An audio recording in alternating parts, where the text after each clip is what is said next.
आगळ्या वेगळ्या बातम्यांच्या विश्वात एक फेरफटका, जरा हटके, फक्त झी 24 तासवर.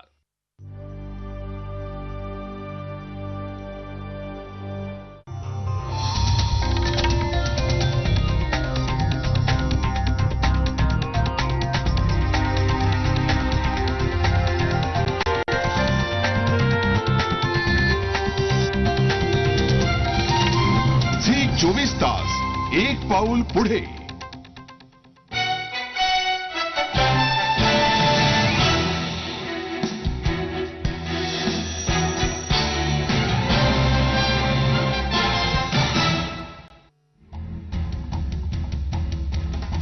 वसई महापालिकेतून 53 गावं वगळण्यासाठीच्या मुद्द्यावर तोडगा काढण्याचं मुख्यमंत्र्यांचं आश्वासन. आमदार विवेक पंडितांचं उपोषण मागे. उपोषण मागे घेण्यापूर्वी वसईत हिंसक आंदोलन, वाहनांची तोडफोड, पोलिसांनी घरोघरी घुसून केली, गावकऱ्यांना मारहाण. इंटरकॉन्टिनेंटल तोडफोड प्रकरणी नुकसान भरपाई देण्याची माजी सेना आमदार सीताराम दळवींची तयारी. हायकोर्टानं केली होती भरपाईची विचारणा.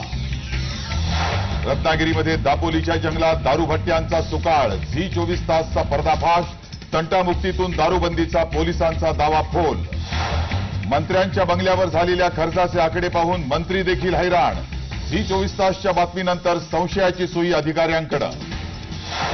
आणि राज्यभरात रंगपंचमी साजरी. पुण्यात फिरकली तरुणाई, तर नाशिकमध्ये पेशवेकालीन रहाडात तरुणांनी घेतला रंगपंचमीचा आनंद.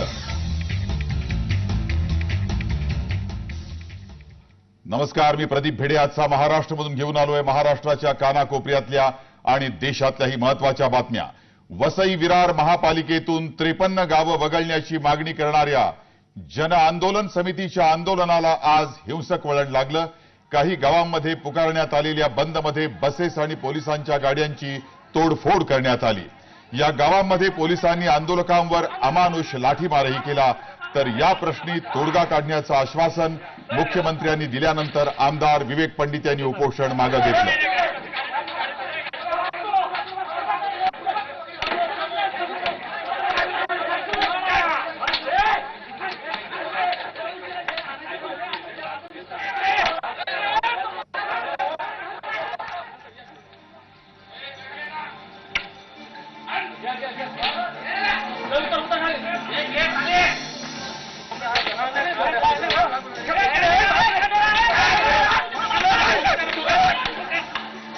महापालिकेत समाविष्ट होण्यास विरोध करणाऱ्या जनांदोलन समितीच्या आंदोलनाला वसई भागात असं हिंसक वळण लागलं.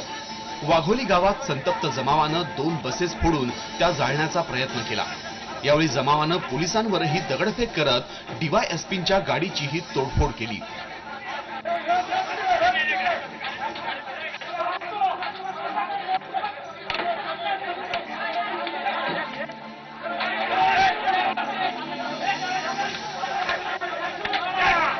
यानंतर पोलिसांनी जमावाला रोखण्यासाठी लाठीमार केला. रस्त्यांवर उतरलेल्या कार्यकर्त्यांबरोबरच घरात घुसून पोलिसांनी काही ग्रामस्थांवर अमानुषपणे लाठीमार केला. पोलिसांनी घरात घुसून नागरिकांना बाहेर काढून त्यांना मारहाण केली.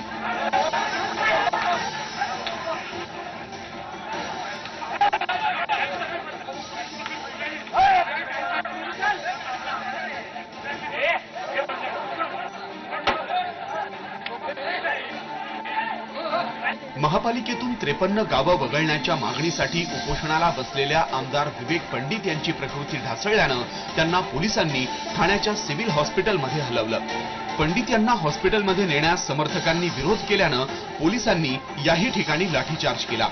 यात महिलांसह 60 ते 70 कार्यकर्ते किरकोळ जखमी झाले.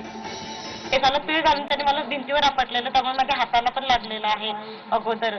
आणि तोच रात्याचं म्हणजे जेव्हा पोलिसांनी त्यांना चिडवलं, सांगितलं की तुम्ही असं करायला नको होतं, तो राग मनात ठेवून त्या सोनावणेनी जेव्हा मी गेटवर आपल्या स्टेजवर मला खाली काढलं गेलं, तेव्हा त्यांनी बाजूला घेऊन मला एका कॉन्स्टेबलनी पकडून ठेवलं आणि दोघींनी मला एवढं मारलं. जनावरांना मारतात त्याप्रमाणे मारहाण केली अक्षरशः.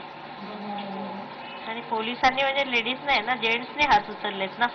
सांगितलं पण नव्हतं की तुम्ही मारा, तोपर्यंत त्यांनी पाण्याचे फवारे लागून आणि लगेच मारायला चालू केलं.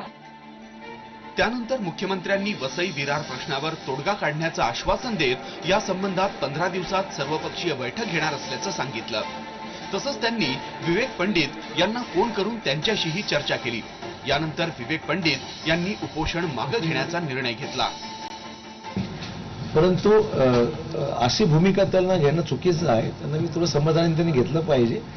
एवढा काही उपोषणाला जाऊन टोकाची भूमिका करणं योग्य नाहीये। तर ठीक आहे, त्यांचं म्हणणं त्यांनी मांडलेलं आहे, परंतु सर्वपक्षीय लोकांना विश्वासात घेऊन तो निर्णय 15 दिवसाच्या आत घेण्याची माझी तयारी आहे आणि म्हणून त्यांनी उपोषण सोडलं पाहिजे असं माझं म्हणणं आहे। आमरण उपोषण किंवा अहिंसक मार्ग हा सुद्धा सरकारला मान्य नाही।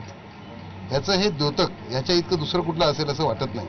आणि आता पोलिसांनी जो हिंसाचार केलाय त्या हिंसाचाराला अधिक तीव्रता येऊ नये आणि माझ्या जनतेचं संरक्षण व्हावं यासाठी मला त्या आवश्यक असल्यामुळे मी हे आंदोलन स्थगित करतोय। वसई आणि वाघोली गावात शुक्रवारी सकाळपासूनच तणावाचं वातावरण होतं। जनआंदोलन समितीच्या कार्यकर्त्यांनी सकाळीच शाळा आणि कॉलेज बंद करून दुकानंही बंद केली होती। त्यानंतर पोलिसांनीही सावधगिरीच्या उपाययोजना करत वसई भागात संचारबंदी लागू केली होती। कार्यकर्तेही उग्र आंदोलनाच्या तयारीत असल्यानं दंगलविरोधी पथकही या ठिकाणी तैनात करण्यात आलं होतं। मुख्यमंत्र्यांनी तोडग्याच्या दिलेल्या आश्वासनानंतर आता या प्रकरणी येत्या काही दिवसात ठोस निर्णय होण्याची शक्यता आहे। झी24 ताससाठी कॅमेरामॅन प्रकाश भुईरसह प्रवीण नलावडे, वसई। आमचे वसईचे प्रतिनिधी प्रवीण नलावडे या संदर्भात आपल्याशी बोलायला उपस्थित आहेत। प्रवीण, मला एक सांगा की आज ज्या पद्धतीनं या आंदोलनाला एक हिंसक वळण लागलेलं आपण पाहिलेलं आहे आणि अर्थात पोलिसांनी घरोघरी घुसून मारहाण केलेली आहे, काय तुम्हाला म्हणता येईल पोलिसांच्या या स्टँडविषयी आणि पोलिसांना इतकं चिडायला लावण्यासारखं नेमकं या आंदोलनात काय झालं? प्रदीपजी, पोलिसांचं ब्रीदवाक्य सांगितलं तर सदरक्षणाय खलनिग्राय, परंतु या वाक्याला काळीमा फासणारं कृत्य वसईत पोलिसांनी केलेलं आहे। अमानुषपणे घरात घुसून तरुणांना, वृद्ध नाही बघितले, महिला नाही बघितले, अमानुषपणे घरात घुसून कोणाच्या बेडरूममध्ये घुस, कोणाच्या हॉलमध्ये घुस, कारण नसताना घुसून मारहाण केलेली आहे।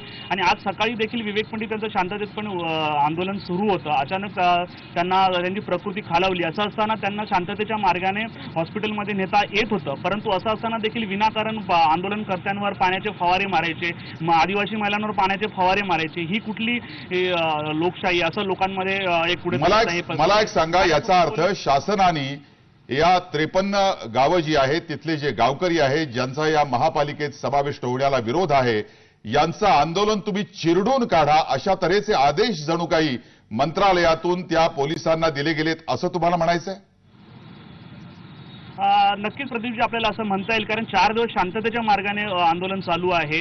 कुठल्याही प्रकारची बाधा येत नाही। असं असताना 2000च्या वर पोलीस बल इथे मागवण्यात येतं, कारण नसताना शांततेच्या मार्गाने चाललेलं आहे, परवानगी घेऊन केलेलं आहे। कारण याचं कारण असं म्हणता येईल की असं झी24 तासाच्या आधी बातमी आलेली आहे की काल मुख्यमंत्र्यांच्या नावाने इथे काहीतरी घोषणा दिल्या होत्या आंदोलनकर्त्यांनी आणि कुठेतरी ही बाब मुख्यमंत्र्यांना लागली असावी आणि त्याचाच एक उद्रेक म्हणून की काय पोलिसांना असा आदेश मिळाला होता। आज या घटनेमुळे संपूर्ण वसई तालुक्यांमध्ये पोलिसांमध्ये एवढा नाराजीचा सूर पसरलेला आहे। माझ्या सोबत आहेत अनेक लोक, आपण त्यांच्याशी बोलूया। प्रदीपजी, कशा प्रकारच्या प्रतिक्रिया? मला प्रवीण, आज जी घटना झाली, आज वसईमध्ये जी पोलिसांनी जी क्रूर पद्धतीने लोकांना मारहाण केलं, मी तिथे स्वतः हजर होतो। पोलिसांकडे 2000चा फौज पाठा होता आणि तिथे जेमतेम 200 लोक होते। जर असं होतं, पोलिसांकडे एवढा फोर्स होता तर त्यांनी कडक करून विवेक पंडितांना हलवायला पाहिजे होतं, पण तसं केलं नाही। आणि ज्या पद्धतीने हे मारहाण केली, मी खास झी24 तासचं अभिनंदन करतो की लोकांना कसं घराबाहेर काढून मारलं गेलं हे त्यांनी चित्रण दाखवलं।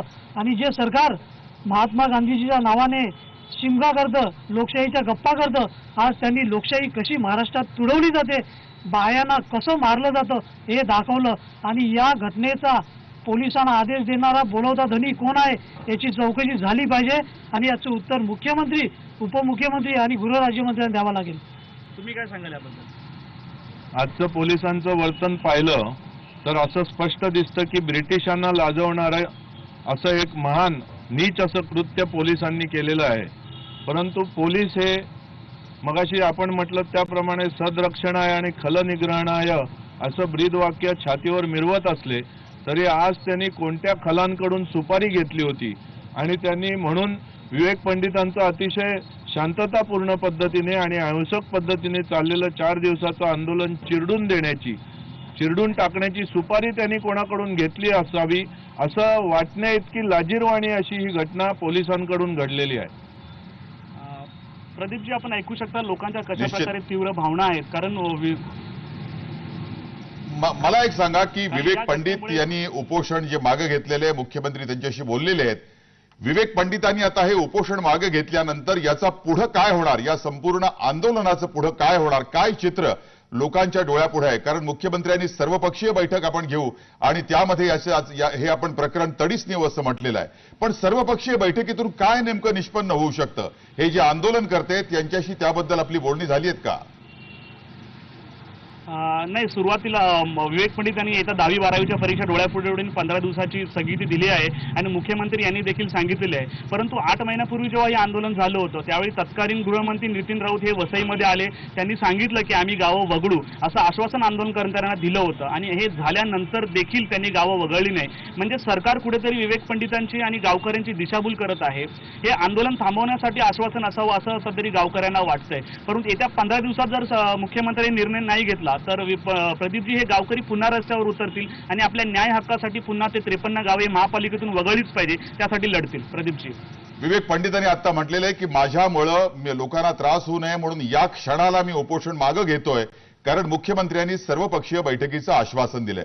माझा तुम्हाला नेमका प्रश्न असा आहे की या सर्वपक्षीय बैठकीतून विवेक पंडित आणि हे जे 53 गावातले जे गावकरी आहेत त्यांना योग्य, त्यांना साजेसा निर्णय होण्याची शक्यता त्यांना वाटतेय का?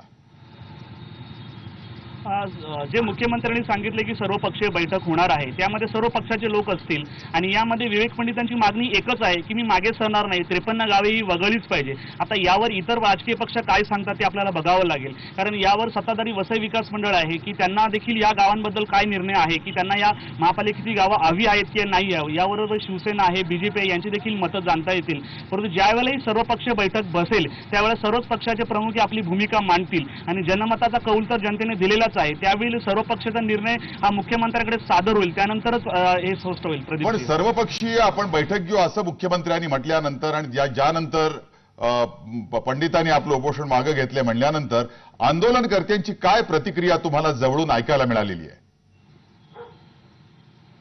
आंदोलनकर्त्यांमध्ये एक थोडासा उत्साह आहे की कुठेतरी आपलं हे आंदोलन यशस्वी झालेले आहे. पोलिसांनी बळाचा वापर केला परंतु त्या बळाला आंदोलनकर्ते घाबरले नाहीत, त्यांनी देखील तोडीसतोड उत्तर दिलेलं आहे आणि शेवटी हा लढासाठी वर्षभर चालू आहे. जर लोकांना महापालिकेत समाविष्ट व्हायचं नाही, एक साधीशी गोष्ट आहे प्रदीपजी की लोकांना त्या महापालिकेत जायचं नाहीये, तर मग सरकार जबरदस्ती का करत आहे? आणि मला वाटतं विवेक पंडितांशी आपला संपर्क थोडा तुटलेला दिसतोय. विवेक, प्रवीण, दुसरी एक मला महत्वाची गोष्ट आपल्याला विचारायची प्रवीण की या संपूर्ण आंदोलनाचा फटका परीक्षार्थी मुलांना नक्कीच बसलेला आहे. 10वीची परीक्षा देखील सुरू आहे, तर या संदर्भात आपल्याला काय आणखी माहिती देता येईल? या आंदोलनाचा कसा त्रास झालेला आहे मुलांना?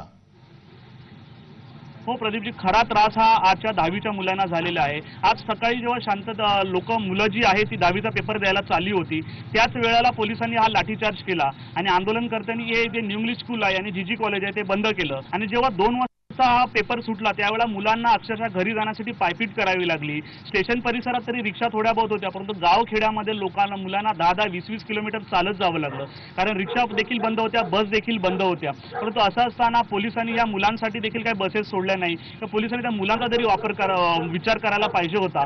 परंतु यामुळे पालकांमध्ये देखील संतापाचं वातावरण होतं, कारण उद्या परत मुलांना उद्याचा पेपर द्यायचा आहे. प्रदीपजी, मला शेवटी एक सांगा की हे संपूर्ण आंदोलन झालं त्यानंतर पंडितांनी उपोषण पण मागे घेतलं, याचा संपूर्ण आज दिवसभराचा जर आपल्याला लेखाजोखा मांडायचा झाला तर थोडक्यात या आंदोलनाची आजच्या घडीला, या घडीला फलश्रुती काय झाली असं तुम्हाला म्हणता येईल? फलश्रुती अशीच म्हणता येईल की कुठेतरी पंडित यांचा एक विजय झालेला आहे, कारण पंडित यांनी गेले 4 दिवस आमरण उपोषण केलं होतं. अनेक त्यांना समजावण्याचा प्रयत्न झाला, मुख्यमंत्र्यांनी स्वतः फोन केला, रेवती गायकवाड येऊन गेल्या, उद्धव ठाकरे यांनी फोन केला. उद्धव ठाकरे विवेक पंडित ठाम होते की जोपर्यंत 53 गाव वगळली जात नाही तोपर्यंत मी उपोषण मागे घेणार नाही. परंतु आता मुख्यमंत्र्यांनी जे आज आश्वासन दिले पंडित यांना त्यावरून कुठेतरी एक दिलासा मिळतो की ही गावं वगळली जातील. परंतु आता प्रत्यक्षात काय होईल हे बैठकीनंतरच समजेल. प्रदीपजी, प्रवीण, ही माहिती दिल्याबद्दल आभार. प्रवीण नलावडे आमचे वसईचे प्रतिनिधी आपल्याला आज दिवसभर जे आंदोलन पेटलेलं होतं वसई परिसरामध्ये, 53 गावातले जे गावकरी रस्त्यावर उतरले होते आणि ज्यांनी हिंसक वळण घेतलेलं होतं, विवेक पंडितांनी नंतर मुख्यमंत्र्यांनी आश्वासन दिल्यानंतर जे आंदोलन मागे घेण्यात आलेलं आहे त्याविषयीची माहिती आपल्याला देत होते. आणि या ठिकाणी आजचा महाराष्ट्रामध्ये घेतोय आपण एक छोटासा ब्रेक आणि ब्रेक नंतर जातोय बातमीपत्राच्या पुढील भागाकडे.